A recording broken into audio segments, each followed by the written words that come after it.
بسم اللہ الرحمن الرحیم۔ بہت سارے خواتین و حضرات جن کے بال جھڑتے ہیں، جن کے بال بہت زیادہ گر رہے ہیں، وہ اس کی وجہ سے بہت زیادہ پریشان ہوتے ہیں، تو ان کے لیے آج میں ایک قرآنی ایک پاورفل وظیفہ ان کے لیے لایا ہوں۔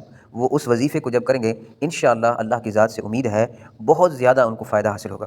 یہ ایسے نہیں آپ کو بتایا جا رہا، یہ بہت سارے لوگوں کو جب یہ وظیفہ بتایا گیا اور انہوں نے یہ وظیفہ کیا تو بہت اچھا رزلٹ ان کو ملا۔ تو یہ وظیفہ 6 قرآن مجید کی آیات ہیں، آیات شفا جن کو کہا جاتا ہے۔ یہ 6 آیات آپ نے پڑھ کر آئل پر دم کرنا ہے، یعنی جو آئل آپ استعمال کرتے ہیں، تیل آپ استعمال کرتے ہیں، اس پر یہ 6 آیات پڑھ کر دم کر دیں، وہ اپنے پاس رکھ لیں۔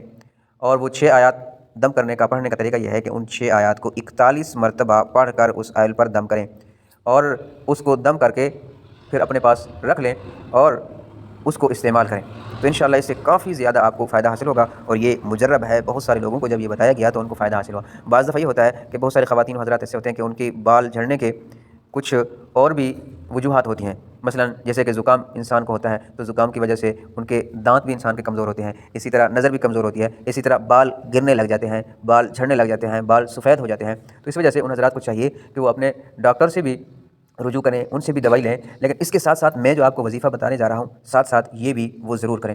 وہ آیات شفا 6 آیات شفا ہیں، وہ آپ کو اسکرین پر بھی نظر آ رہی ہوں گی، تو 41 مرتبہ آپ نے ان کو پڑھنا ہے۔ سب سے پہلی آیت ہے وَيَشْفِ صُدُورَ قَوْمٍ مُؤْمِنِينَ، ایک آیت، دوسری آیت وَشِفَاءٌ لِمَا فِي الصُّدُورِ، 2، اور تیسری آیت ہے يَخْرُجُ مِن بُطُونِهَا شَرَابٌ مُخْتَلِفٌ أَلْوَانُهُ فِيهِ شِفَاءٌ لِلنَّاسِ، اور چوتھی آیت ہے وَنُنَزِّلُ مِنَ الْقُرْآنِ مَا هُوَ شِفَاءٌ وَرَحْمَةٌ لِلْمُؤْمِنِينَ، پانچویں آیت ہے وَإِذَا مَرِضْتُ فَهُوَ يَشْفِينِ، اور چھٹی آیت ہے قُلْ هُوَ لِلَّذِينَ آمَنُوا هُدًى وَشِفَاءٌ۔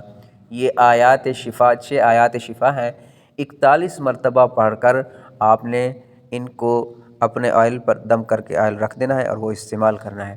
امید کرتا ہوں آپ کو یہ بات سمجھ آ گئی ہوگی۔